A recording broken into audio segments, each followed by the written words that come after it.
Hola amigos de YouTube, bienvenidos a este video donde hablaremos de los mitos hebreos sobre la creación del mundo. Hoy vamos a sumergirnos en historias antiguas que han dado forma a cómo determinadas comunidades entendieron el mundo desde los relatos del Génesis hasta cosmologías míticas llenas de monstruos marinos, cielos abovedados y mundos destruidos. Los mitos son como fábulas épicas, llenas de drama que actúan como un tipo de escritura sagrada. Estas no son solo cuentos para pasar el rato, son relatos poderosos que dan luz verde a las tradiciones, costumbres, rituales y creencias que han existido por siglos en las comunidades donde estas historias son populares. Pero no solo sirven para mantener las cosas como están, también pueden justificar cambios importantes en esas tradiciones. Ahora, aquí viene algo interesante. Todos los textos sagrados hebreos que existieron antes de la Biblia se han perdido, o en algunos casos fueron eliminados a propósito. Sin embargo, sabemos que algunos de estos libros perdidos, mencionados en la propia Biblia, probablemente estaban llenos de referencias a mitos increíbles que explicaban el mundo de formas mágicas y misteriosas. Por otro lado, los textos sagrados que vinieron después de la Biblia son muchísimos. Tanto en los textos antiguos como en los más recientes, los autores no escatimaban en incluir historias míticas. ¿Por qué? Porque los mitos son como un atajo poderoso. En unas pocas palabras, logran explicar y respaldar leyes complicadas, rituales extraños y costumbres sociales que podrían parecer difíciles de entender. Son como el pegamento que une las creencias de una comunidad, dándoles un sentido profundo y sagrado. 1. La creación según el Génesis. Imagina un tiempo antes del tiempo, cuando todo era caos y oscuridad. En el libro del Génesis encontramos dos relatos increíbles sobre cómo Dios creó el mundo. El primer relato dice así: Cuando Dios emprendió la creación del cielo y la tierra, no encontró a su alrededor más que tohu y bohu, es decir, el caos y el vacío. La faz del abismo sobre el que su espíritu se cernía se hallaba envuelto en la oscuridad. En el primer día de la creación, en consecuencia, dijo: «Haya luz», y hubo luz. En el segundo día hizo un firmamento para separar las aguas que estaban sobre el firmamento de las que estaban debajo, y lo llamó cielo. En el tercer día juntó en un lugar las aguas de debajo de los cielos, y apareció lo seco, y a lo seco llamó tierra, y en la reunión de las aguas mar, y le dijo a la tierra que brotara hierbas y árboles. En el cuarto día creó el sol, la luna y las estrellas. En el quinto día, los grandes monstruos del agua, los peces y las aves. En el sexto día, los animales de la tierra, los reptiles y al hombre. En el séptimo día, satisfecho con su obra, descansó. Ahora, el segundo relato del Génesis es un poco diferente. Es como más íntimo y breve, de alguna manera. Algunos dicen que después de crear el cielo y la tierra, Dios hizo que una niebla humedeciera la tierra seca para que pudiesen brotar los pastos y las hierbas. Luego hizo un jardín en Edén y también un hombre llamado Adán para que lo cuidara, y plantó en él árboles. Luego creó todos los animales, las aves y los reptiles, y por fin, la mujer. Durante muchos siglos, los teólogos judíos y cristianos han convenido en que los relatos sobre el origen del mundo que se hacen en el Génesis fueron inspirados directamente por Dios y sin ninguna influencia de otras escrituras. Esta opinión extrema ha sido abandonada por todos menos los fundamentalistas. Pero desde 1876, la arqueología ha cambiado el juego. Se han desenterrado y publicado varias versiones de la epopeya de la creación acadia, es decir, de las culturas babilónica y asiria. La más larga y famosa de ellas es llamada Enuma Elish, por sus dos palabras iniciales que significan «cuando en lo alto». Este texto, escrito en la primera mitad del segundo milenio antes de Cristo, sobrevivió casi completo en 7 tablillas cuneiformes que contienen en promedio 156 líneas cada una. También se encontró otra versión de la misma epopeya en Sipar, en una tablilla del sexto siglo antes de Cristo, escrita en babilónico y sumerio, usada como prólogo para un ritual de purificación de un templo. El primer relato de la creación fue escrito en Jerusalén poco después de que los judíos regresaron del exilio en Babilonia, y en él a Dios se le llamaba Elohim. El segundo relato es judío, probablemente de origen edomita, y es anterior al exilio. En él a Dios se le llamaba originalmente Yahvé Elohim, que se traduce habitualmente como el Señor Dios. Los autores intentaron unificar a ambos relatos para que parecieran una sola historia, pero no pudieron ocultar algunas diferencias. No se eliminan ciertos detalles contradictorios en el orden de la creación. El segundo relato de la creación es más vago que el primero. Revela menos acerca del universo anterior a la creación y no tiene una estructura comparable con la del primer relato. En realidad, significa que la obra de la creación ocupó un solo día. El primer relato se parece a las cosmogonías babilónicas, donde la tierra surge de un caos acuoso primitivo y todas son metafóricas de cómo la tierra seca emerge anualmente de las inundaciones invernales del Tigris y el Éufrates, cuando los animales y varos comienzan a reproducirse. El segundo relato, en cambio, es más simple y refleja las condiciones geográficas y climáticas cananíes. El universo anterior a la creación está abrasado por el sol, resecado y árido, como después de un largo semestre.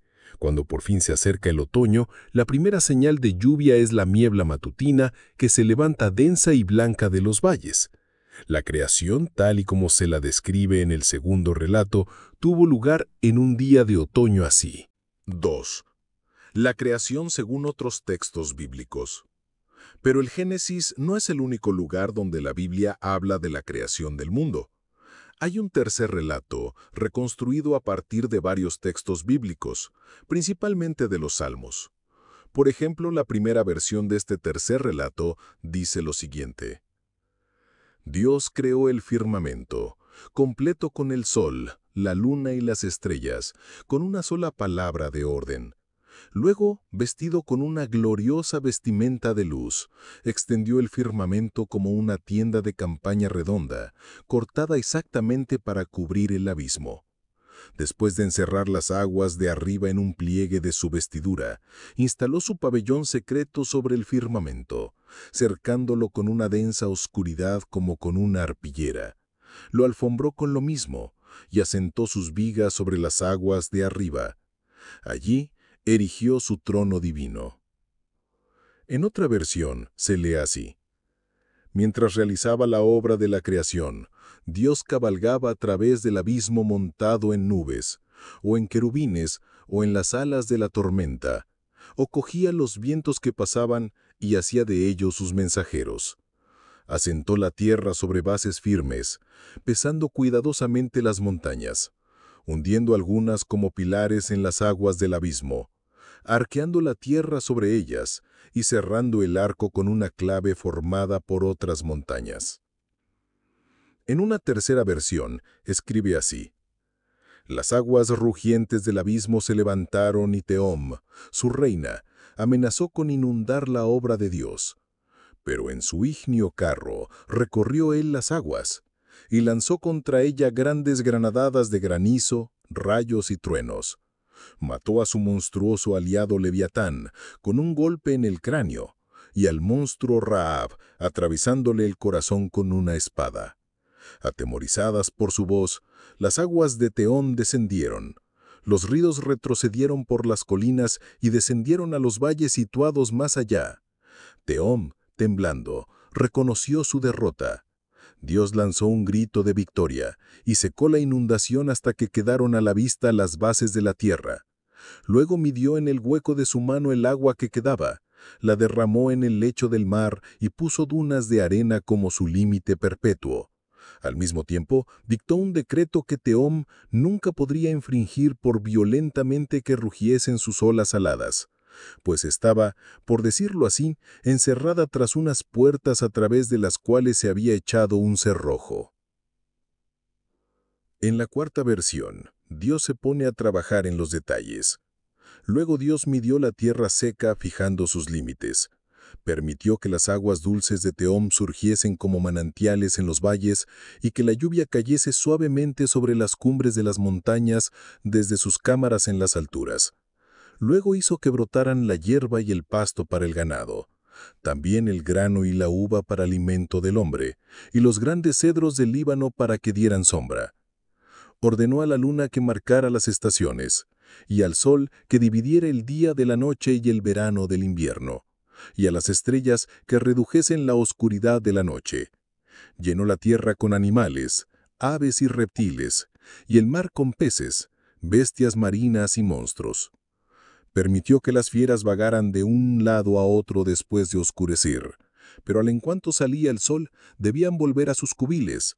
Los luceros de la mañana, que observaban, prorrumpieron en un canto de alabanza y todos los hijos de Dios gritaron de alegría. Una glosa explica que Dios termina su obra y se retira al monte Parán. Habiendo terminado así la obra de la creación, Dios se retiró a un santuario en el monte Parán, en la tierra de Temán. Siempre que Él sale de su morada, la tierra tiembla y los montes humean. Este tercer relato de la creación, reconstruido de fragmentos bíblicos fuera del Génesis, se parece a las cosmogonías babilónicas, ugaríticas y cananeas, y amplía notablemente la breve referencia a Tohu, Bohu y el abismo. Un creador como él, Marduk, Baal o Jehová, tiene que luchar primeramente contra el agua, personificada por los profetas como Leviatán, Rahab o el gran dragón. En la mitología ugarítica, por ejemplo, Baal fija el lecho del mar como el lugar del agua derrotada, tratándola como una divinidad y un elemento. Muchos eruditos discuten lo que significaban originalmente Tohu y Bohu, pero si se añade el sufijo m a Tohu, se convierte en Tehom, el nombre bíblico de un monstruo marino primitivo. Tehom, en plural, se convierte en Tehomot. Con los mismos sufijos, Bohu se convierte en Behom y Behomot, una forma variante del Behomot de Job, el equivalente en la tierra seca del monstruo marino Leviatán. A Leviatán no se lo puede distinguir fácilmente de Rahab, Tanín, Nahash o cualquiera otra de las criaturas míticas que personifican al agua. Como consecuencia, la fábula en la que se basa el primer relato de la creación puede ser que el mundo, en su estado primitivo, consistiese en un monstruo marino llamado Tohu y en un monstruo terrestre llamado Bohu. Si es así, por razones doctrinales y para evitar ideas paganas, los textos bíblicos identificaron estos nombres con los conceptos abstractos de caos y vacío, haciendo que Dios crease a Tehomot o Leviatán y Behomot. Curiosamente, el Espíritu de Dios que revolotea sobre las aguas en el Génesis recuerda a un ave, y un poema bíblico antiguo compara a Dios con un águila cuidando a sus polluelos. Incluso hay más. Los sofitas, un grupo del siglo I después de Cristo, creían que el mundo fue creado por una serpiente. Y la serpiente de bronce, que Moisés hizo por orden de Dios, venerada en el templo hasta que el rey Ezequías la destruyó, sugiere que Yahvé alguna vez fue visto como un dios serpiente, como Zeus en el arte órfico. 3. Cosmología mítica. Ahora, hablemos de cómo estas historias imaginan la estructura de la creación de Dios. Según algunos relatos, el mundo tiene 7 tierras y 7 cielos, cada uno con sus propias características. Las 7 tierras, separadas unas de otras por intervalos de torbellino, se llaman en orden ascendente Eres, Adama, Jaraba, Silla, Yabasha, Arca, Tebel y Heled. Arca, la quinta tierra, contiene la Gehenna, es decir, el infierno, y sus 7 estratos, cada uno con sus almacenes de oscuridad. El más alto de ellos es Sheol, y debajo de él hay otros que se llaman perdición, el pozo inferior, la sentina, silencio, las puertas de la muerte y las puertas de la sombra de la muerte. El fuego de cada estrato es 60 veces más violento que el inmediatamente inferior. Allí se castiga a los malvados y los ángeles los torturan. Tebel, la sexta tierra, contiene colinas, montañas, valles y llanuras, habitados por no menos de 365 clases de criaturas. Algunas tienen cabezas y cuerpos de bueyes, pero están dotadas con lenguaje humano. Otras tienen cabezas gemelas, 4 orejas y 4 ojos, 2 narices y 2 bocas, 4 manos y 4 piernas, pero solo un tronco. Cuando están sentados parecen 2 personas, pero cuando caminan parecen una. Cuando comen y beben, las cabezas gemelas discuten y se acusan mutuamente de tomar más de la parte que les corresponde. Sin embargo, se los considera seres justos. Heled, nuestra propia tierra, no necesita descripción.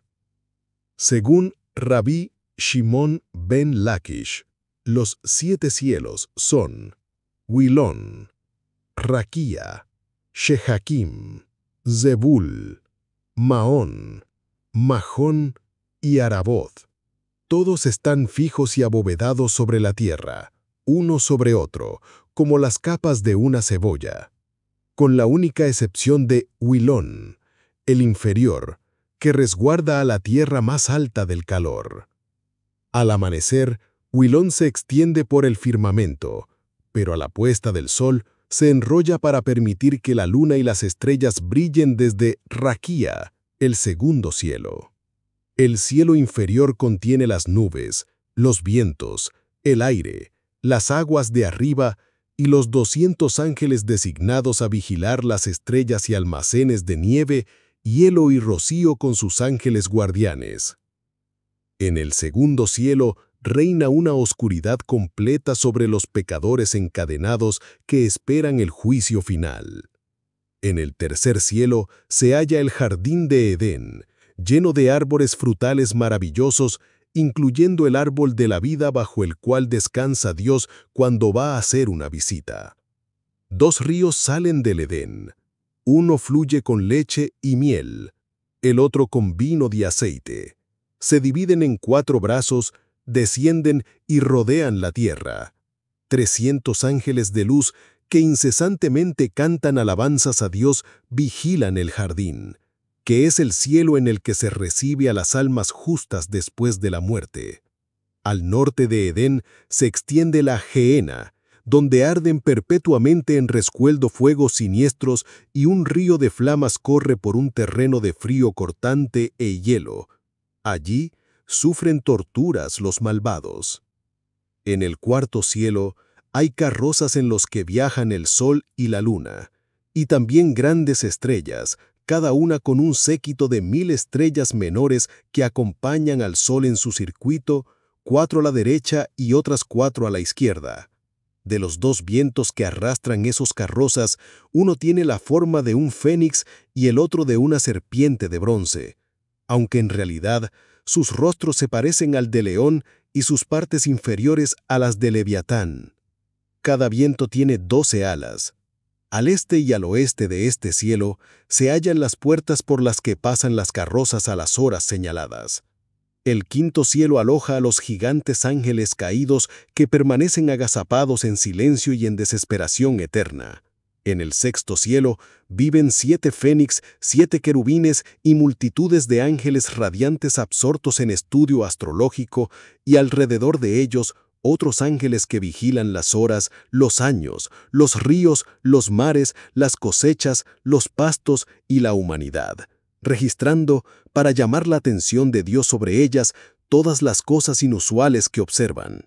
El séptimo cielo de luz inefable contiene a los arcángeles, querubines y serafines, así como las ruedas divinas.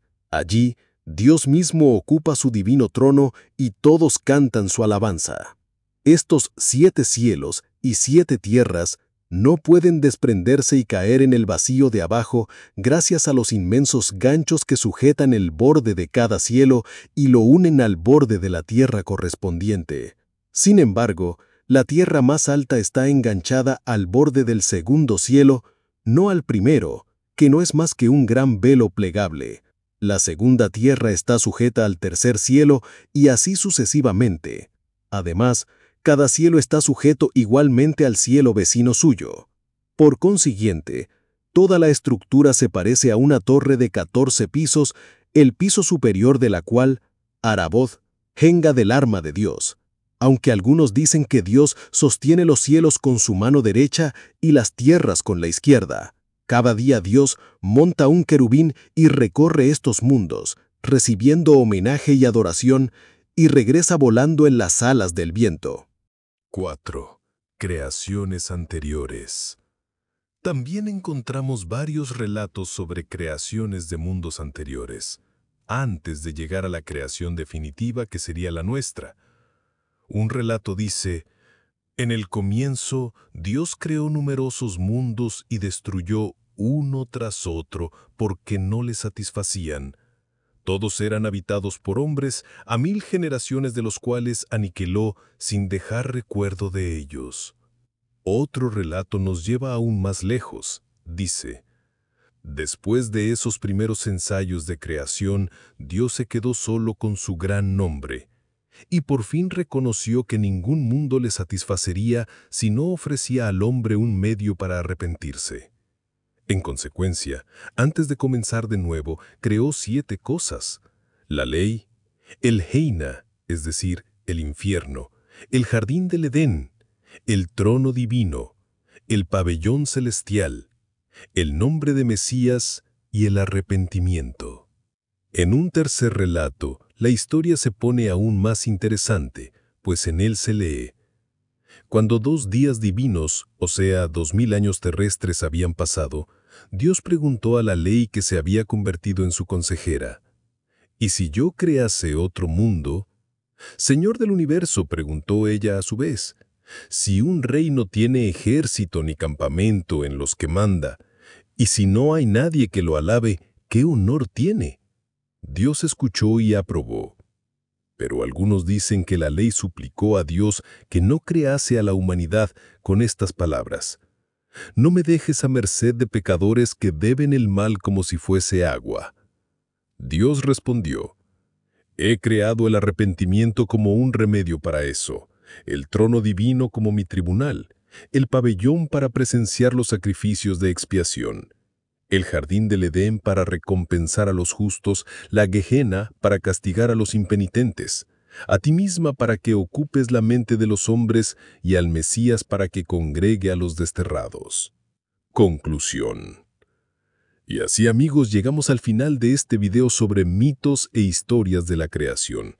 Desde el caos de Tohu y Bohu, las batallas contra Leviatán y Tehom, hasta los 7 cielos y tierras llenos de maravillas, estas historias nos muestran cómo las culturas antiguas imaginaron el origen del universo. Son relatos llenos de poesía, drama y un toque de misterio que nos conectan con las creencias de nuestros antepasados. ¿Qué les pareció? ¿Cuál fue su relato favorito? Déjenlo en los comentarios, suscríbanse y activen la campanita para más historias épicas. Nos vemos en el próximo video.